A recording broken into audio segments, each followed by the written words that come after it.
নমস্কার সবাইকে। আজকে বানাবো আমি ছোলার ডাল দিয়ে কচুর শাক।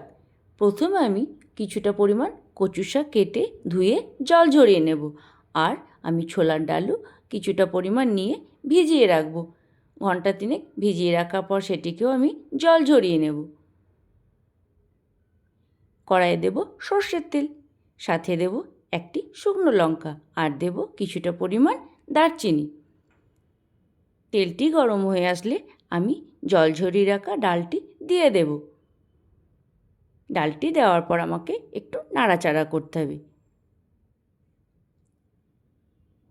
একটু ভালো করে নাড়াচাড়া করার পর আমি দিয়ে দেব কিছুটা পরিমাণ কাঁচা লঙ্কা আর আদা বাটা।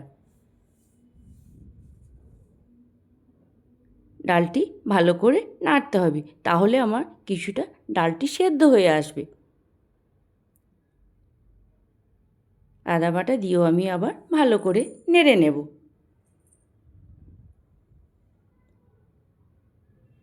এরপর দেব আমি জিরে পাউডার আর দেব সামান্য পরিমাণ হলুদ পাউডার।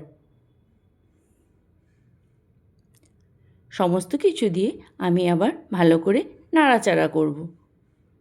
ভালোভাবে নাড়া হয়ে গেলে আমি জল ঝরিয়ে রাখা কচু শাকটি দিয়ে দেব।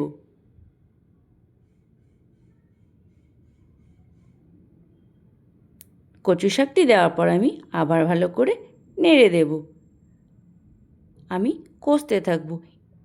এমনভাবেই কষতে থাকলে আমার ডালটি সেদ্ধ হয়ে যাবে আর রান্নাটিও হয়ে যাবে। আমি কিছুক্ষণ নাড়াচাড়া করব, আবার কিছুক্ষণ রেস্টে ছেড়ে দেব। দিলাম আমি সামান্য পরিমাণ লবণ আর দেব সামান্য পরিমাণ চিনি। চিনিটি একদম অল্প।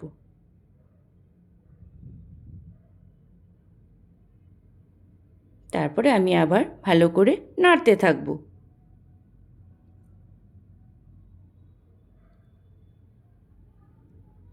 আমার কচু শাকটি প্রায় হয়ে এসছে। এবার আমি দিয়ে দেব ঘি। আমার কচু শাকটি সম্পূর্ণ নিরামিষ। এবার দেব আমি গরম মশলা। সমস্ত কিছু দিয়ে আমি আবার ভালো করে নাড়তে থাকব। ভালো করে নেড়ে নিয়েছি। আমার কচু শাকটি রেডি হয়ে গেছে। এবার আমি নামিয়ে নেব।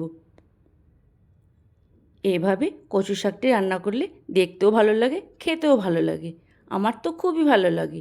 আপনারাও এইরকমভাবেই বানিয়ে দেখবেন একবার বন্ধুরা। কেমন লাগে?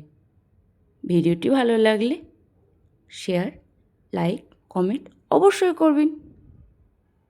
টাটা বন্ধুরা।